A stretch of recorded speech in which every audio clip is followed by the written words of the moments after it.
कोयना आणि चांदोली धरणाच्या पाणलोट क्षेत्रातील मुसळधार पावसामुळे धरणातील पाणी साठ्यात वाढ होतीये। धरणाची पाणी पातळी नियंत्रित ठेवण्यासाठी धरणाचे 6 वक्र दरवाजे 2 फुटांवरून 3 फुटांपर्यंत उघडण्यात आलेत। धरणातून 16,535 क्युसेक तर पायथा विद्युतगृहातून 1,050 क्युसेक असा एकूण 17,585 क्युसेक पाणी नदीपात्रात सोडण्यात आले। कृष्णा नदीची पाणी पातळी 20 फुटांवर जाण्याची शक्यता आहे। दरम्यान जिल्ह्यातही दिवसभर दमदार पावसाने हजेरी लावली आहे। जिल्ह्यात सर्वच तालुक्यात गेल्या 2 दिवसांपासून संततधार पाऊस चालू आहे। तसेच कोयना आणि वारणा धरण क्षेत्रात मुसळधार पाऊस सुरूच आहे।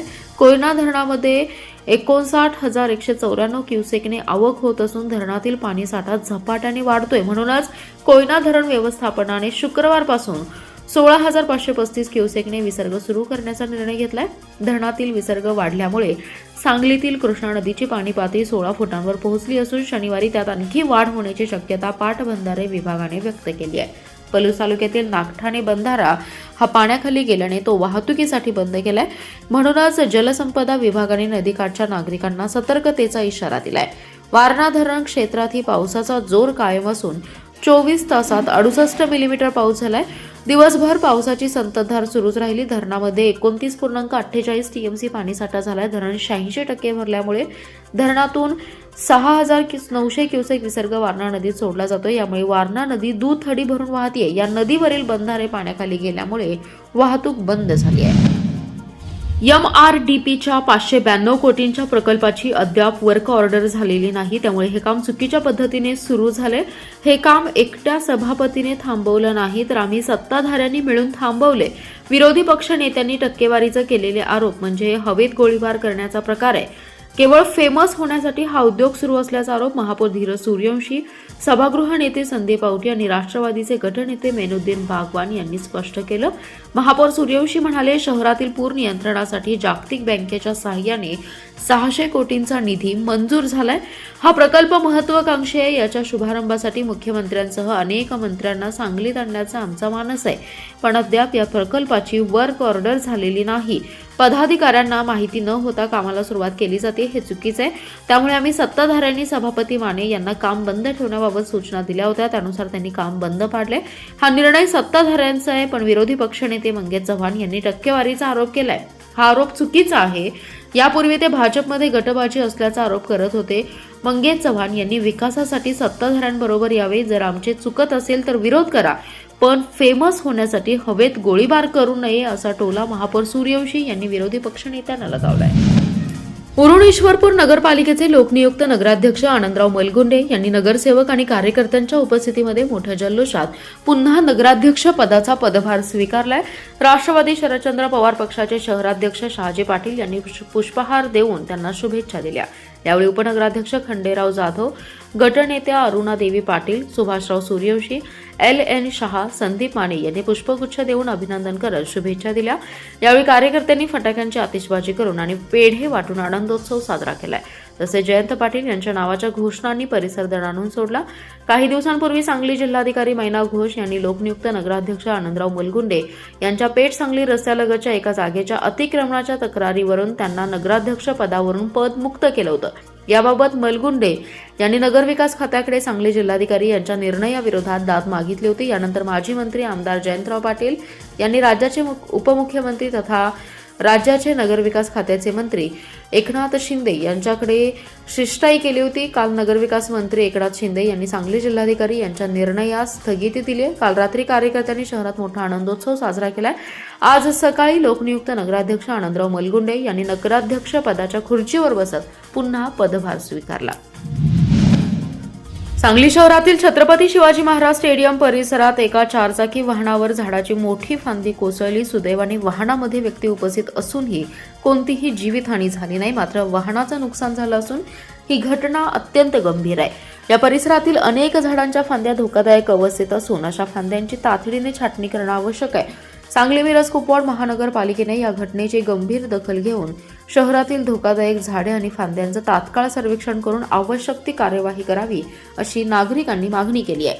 वास्तविक पावसाळ्यापूर्वीच तिन्ही शहरातील रस्त्यांवरील झाडांचे सर्वेक्षण करून अशा फांद्या महापालिकेच्या कर्मचाऱ्यांनी वेळीच कापून टाकल्या असत्या तर आजच्यासारखी दुर्घटना टाळता आली असती असं मत नागरिकांमधून व्यक्त होते. अशा उपाययोजना न केल्यास भविष्यात मोठी जीवितहानी होण्याची शक्यता नाकारता येत नाही. महाराष्ट्र राज्य डिजिटल मीडिया मुंबई प्रदेशाध्यक्ष सिद्धार्थजी भोकरे यांच्या वाढदिवसानिमित्त कुपवाड येथील सेवाश्रमात आहारदानाचा सामाजिक उपक्रम उत्साहात पार पडलाय. वाढदिवसाचं औचित्य साधत कोणताही बडेजाव न करता सामाजिक बांधिलकी जपत गरजूंना यावेळी अन्नदान करण्यात आले. पश्चिम महाराष्ट्र युवती अध्यक्षा ईशाताई साठे यांच्या मार्गदर्शनाखाली आयोजित करण्यात आलेल्या या उपक्रमाला युवा नेते उत्कर्ष खाडे, युवा जिल्हाध्यक्ष मितेश मोरे, सांगली जिल्हा उपाध्यक्ष गुंजन लुल्ला यांची प्रमुख उपस्थिती होती. यावेळी उपस्थित मान्यवरांच्या हस्ते सेवाश्रमातील नागरिकांना आहाराचं वाटप करण्यात आले.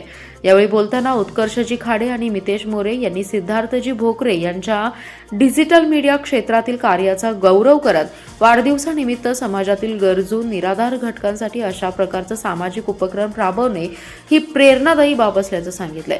हा उपक्रम यशस्वी करण्यासाठी महाराष्ट्र राज्य डिजिटल मीडियाचे दीपक मोरे, विनायक बंडकर, साहिल लवंगे, प्रज्वल मिसाळ, सुमित कुपवाडे यांनी विशेष परिश्रम घेतले. वृद्धाश्रमाचे अधीक्षक अहिंसक धोत्रे, रोहित मोहिते उपस्थित होते. कार्यक्रमाच्या शेवटी सेवाश्रमाच्या व्यवस्थापकांनी महाराष्ट्र राज्य डिजिटल मीडिया पदाधिकारी आणि उपस्थित मान्यवरांचे सामाजिक बांधिलकी जपत राबवलेल्या या उपक्रमाबद्दल रोहित मोहिते यांनी आभार मानले.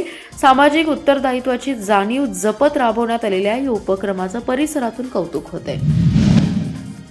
महापालिका क्षेत्रात भांडवली मूल्यावर लागू केलेल्या घरपट्टीमध्ये अनेक त्रुटी प्रशासनाला दाखवल्या आहेत. या संदर्भातील अहवाल आठवड्यात तयार करून पुढील समितीच्या बैठकीसमोर मांडण्याच्या सूचना प्रशासनाला दिल्या आहेत.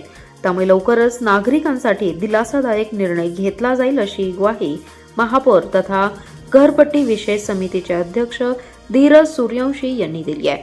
तसेच शाळा, मंदिरे, धार्मिक स्थळे, व्यायामशाळा, सेवाभावी संस्था यांची घरपट्टी माफ करण्याचा प्रस्ताव असल्याचं देखील त्यांनी सांगितलंय. महापालिका क्षेत्रात नव्याने भांडवली मूल्यावर आधारित घरपट्टी लागू केली आहे. त्यावर नागरिकांच्या तक्रारी येत असल्याने महापौरांच्या अध्यक्षतेखाली समितीची स्थापना करण्यात आली आहे. या समितीची बैठक महापालिकेच्या स्थायी समितीच्या सभागृहात महापौर धीरज सूर्यवंशी यांच्या अध्यक्षतेखाली पार पडली आहे. त्यानंतर त्यांनी पत्रकारांशी संवाद साधला. महापौर धीरज सूर्यवंशी म्हणाले, महापालिका क्षेत्रात 1,61,000 मालमत्ता धारकांना नव्या घरपट्टीच्या नोटिसा दिल्या गेल्या आहेत. त्यापैकी 19,000 नागरिकांनी घरपट्टी मान्य नसल्याने हरकती दाखल केल्या. त्यावर सुनावणी पूर्ण झाली आहे. यामध्ये अनेकांच्या तक्रारी या जागांचे मोजमाप चुकीचं केलं असल्याच्या तक्रारी आहेत. तर पदाधिकारी, नगरसेवक आणि सामाजिक संघटनांनी देखील तक्रारी केल्या आहेत. या तक्रारींवर सविस्तर अहवाल सादर करण्याच्या सूचना दिल्या आहेत. आठवड्यात हा अहवाल येईल. त्यानंतर पुन्हा समितीची बैठक होईल. या बैठकीत नागरिकांवर करवाढीचा बोजा पडणार नाही, त्यांच्यासाठी दिलासादायक निर्णय घेतला जाईल.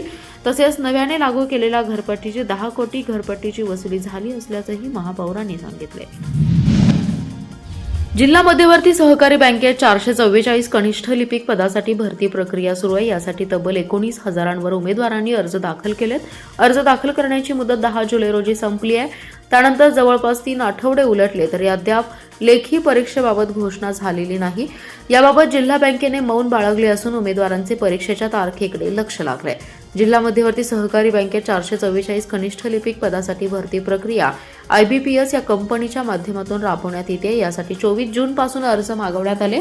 दरम्यान शासनाने या प्रक्रियेला स्थगिती दिली. या विरोधात बँकेने उच्च न्यायालयाच्या कोल्हापूर सर्किट बेंचमध्ये याचिका दाखल केली. न्यायालयाने या भरती प्रक्रियेवरील स्थगिती उठवली.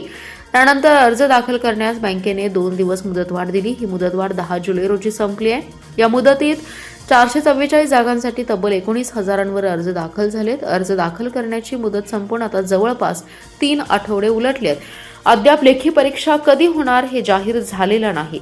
वास्तविक बँकेच्या संचालक मंडळाने ही संपूर्ण प्रक्रिया ऑगस्टच्या पहिल्या आठवड्यात पूर्ण करण्याचं नियोजन केलं होतं. मात्र ऑगस्ट उजाडला तरी अद्याप लेखी परीक्षेचा पत्ता नाही. यानंतर मुलाखती, अंतिम निवड यादी आदी प्रक्रिया असल्याने यासाठी आणखीन महिना ते 1.5 महिना विलंब होण्याची शक्यता आहे. दरम्यान भरतीसाठी अर्ज केलेल्या उमेदवारांचा जीव टांगणीला लागला असून परीक्षा कधी होणार याची उत्सुकता आहे.